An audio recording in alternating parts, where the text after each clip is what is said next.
Сәлем достар, менің каналыма қош келдіңіздер. Бүгін сіздермен бірге мини шоколадный чизкейктің рецептімен бөлісетін боламын.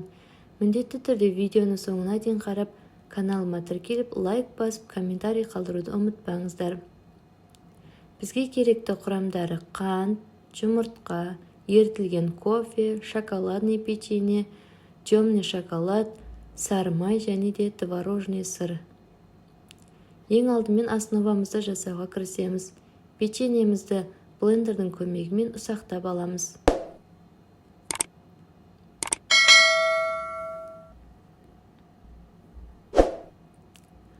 Ұсақтап алған печеньеміздің үстінен ерітілген сары майымызды құйып, араластырамыз.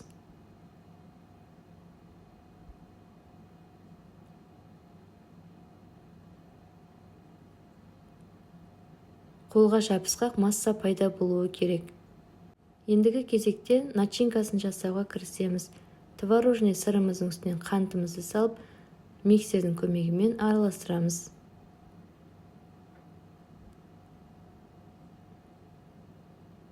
Бір жұмыртқамызды саламыз. Тағы да миксердің көмегімен араластырып аламыз. Ерітілген кофемізді құямыз.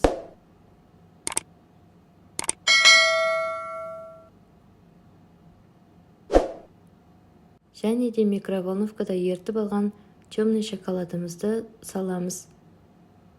Миксердің көмегімен бір келкі қоймалжың масса пайда болғанша миксерлейміз. Формамызды жайғастырамыз.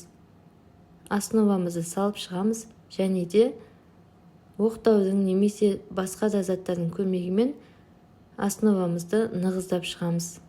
Егер де көлемі бұдан да үлкенірек болғанын қаласаңыз, тек 6 бөлікке бөліп жасауға да болады. Дастарханыңыздың сәнін келтіріп, қонақтарыңыздың жүрегін жаулайтын нағыз шоколадный чизкейк болады. Основамызды дайындап болғаннан кейін начинкамызды салып шығамыз. 150 градус қосқан пеште 45 минуттай пісіріп аламыз. Әркімнің пеші әртүрлі болғандықтан, уақытын өздеріңіз қарап отырсаңыздар болады. Пісіп шыққан чизкейктерімізді бөлме температурасына суытып, холодильникке 4 сағатқа жібереміз. Содан кейін мороженныймен ұсынсаңыздар өте дәмді болады.